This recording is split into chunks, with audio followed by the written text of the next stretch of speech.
नमस्कार दोस्तों, जय महाकाल, जय माता शमशानी। आज की वीडियो में मैं मान्या जिन्नातिन की साधना दे रहा हूँ, जो कि एक बहुत ही ताकतवर जिन्नातिन होती है और अधिकांश इसका वास जो है शमशान में होता है। और ये एक तामसिक शक्ति होती है और तामसिक भोग ही से चढ़ाया जाता है। और इसके लाभ बताऊं तो लाभ में तो ये षटकर्म कर सकती है, करती है। मारन, मोहन, उच्चाटन, वशीकरण, विद्वेषण, शांतिकर्म इत्यादि सारे कर्म षटकर्म ये करती है। साथ में भूत, वर्तमान, भविष्य की भी जानकारी देती है। साधक को शत्रु दमन, सुरक्षा प्रदान करती है। साधक को सामग्री ट्रांसफ़र का भी कार्य करती है। एक स्थान से दूसरे स्थान किसी भी वस्तु विशेष को पहुंचाने का कार्य करती है।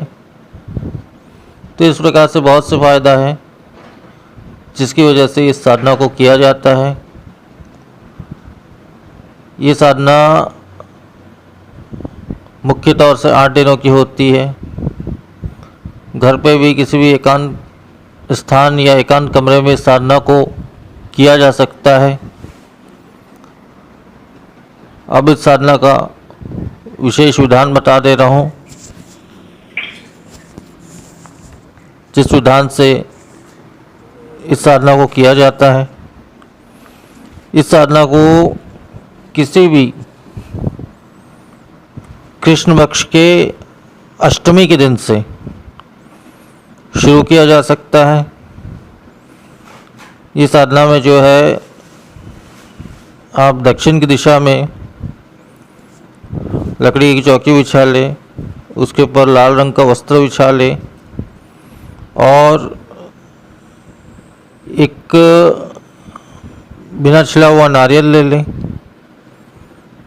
उस नारियल में जो है, जो साधना का मंत्र मैं बताने वाला हूँ, उस मंत्र को पढ़ते हुए लाल धागे से, लाल मौली धागे या किसी भी लाल धागे से जो है 7 बार उस नारियल को लपेट करके, 7 बार इस मंत्र को पढ़ते हुए 7 बार उस नारियल को लपेट करके गांठ बांध लें।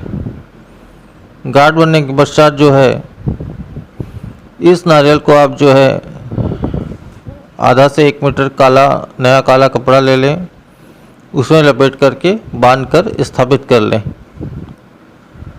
तथा कुमकुम इत्यादि से अभिषेक कर लें 3 बार और अपने आसन में स्थापित कर लें। और आपके स्वयं के बैठने का भी आसन लाल रंग का होगा।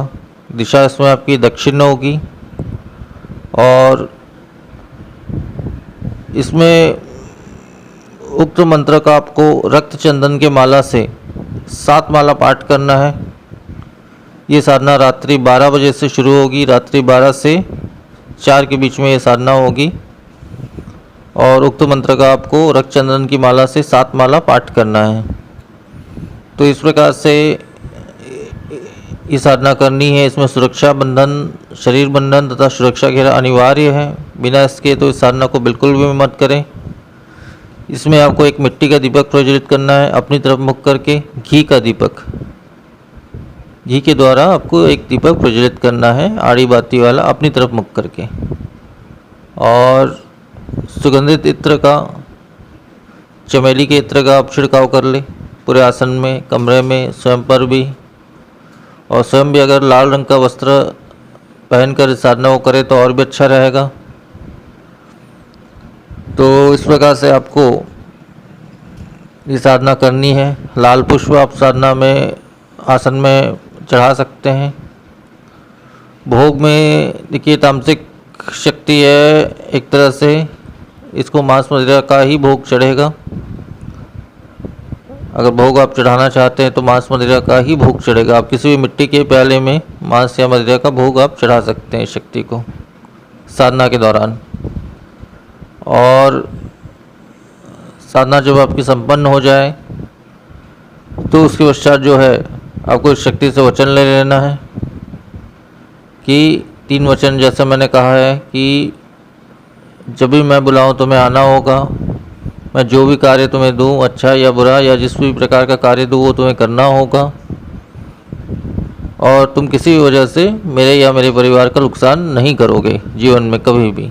इस प्रकार से 3 वचनों से बांध ले तथा उसको इसके बदले यही कहे कि जब भी मैं आपसे कार्य लूँगा तो मांस या मदिरा का भोग आपको अर्पण किया करूँगा कार्य के पश्चात अपने इच्छानुसार।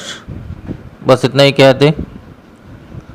इसके अलावा रक्त इत्यादि जो भी चीज़ें अगर मांगती है तो उससे आप मना कर दे उस शक्ति को कि मैं केवल मांस या मदिरा का भोग आपको चढ़ाया करूँगा, वो भी कार्य के पश्चात। तो वो शक्ति ज़रूर मानेगी इस बात को और आपके अनुकूल, आपके वश में हो जाएगी। उसके बाद अपने इच्छानुसार आप उसे कभी भी बुला सकते हैं उसी मंत्र से और अपने इच्छित कार्य उसको करवा सकते हैं। तो इस प्रकार से 8 दिनों की साधना है। अधिकांश 8 दिनों में तो ये साधना सिद्ध हो ही जाती है, परंतु किसी भी वजह से अगर 8 दिनों में सिद्ध नहीं होती है तो आपको तब तक इस साधना को नहीं छोड़ना जब तक पूरी तरह से ये साधना सिद्ध ना हो जाए। वैसे इस साधना का अनुभव जो है पहले या दूसरे दिन से होना शुरू हो जाता है। शक्ति हमें प्रत्यक्ष या अप्रत्यक्ष रूप से दिखाई देनी शुरू हो जाती है, परंतु हमें उस समय शक्ति की तरफ ध्यान नहीं देना है। हमको पूरा ध्यान जो है अपने साधना की तरफ तथा अपने मंत्र की तरफ देना है। जो प्रत्यक्ष रूप से ये शक्ति आपके सामने उपस्थित हो जाए उसके पश्चात ही इससे वचन लेना है या इससे बात करना है। तो इस प्रकार से ये साधना सिद्ध होगी। और जो नारियल आपने बांध कर रखा है उस नारियल को आप किसी भी अच्छे स्थान पर सुरक्षित आपको तब तक रखना है जब तक इस शक्ति को आप रखना चाहते हैं। जब इस शक्ति को आप छोड़ना चाहते हैं या त्यागना चाहते हैं तब उस नारियल को कपड़े को खोलकर तथा जो बंधन आपने जो लाल रंग के धागे से, मौली धागे से या जिस भी धागे से आपने 7 बंधन बांधा है उसको आपको काट के 7 बंधन खोल देना है। खोलने के पश्चात उसको बहते हुए जल में विसर्जित कर देना, नारियल तथा उस बंधन किए हुए धागे या मौली धागे को। तो उससे ये शक्ति जो है आपको छोड़ के चले जाएगी। तो विधान इतना ही है। अब वो विशेष मंत्र में बता दे रहा हूँ। मंत्र इस प्रकार से है। ओम मनमना मान्या महाकाली शमशान देवी शमशान वासिनी रक्त प्रिये आगच्छामि मम आज्ञा परिपाल्य हुम फट। तो मंत्र बस इतना ही है, इतना ही संपूर्ण विधान है इस साधना का। तो आज के वीडियो में फिर इतना ही। नमस्कार।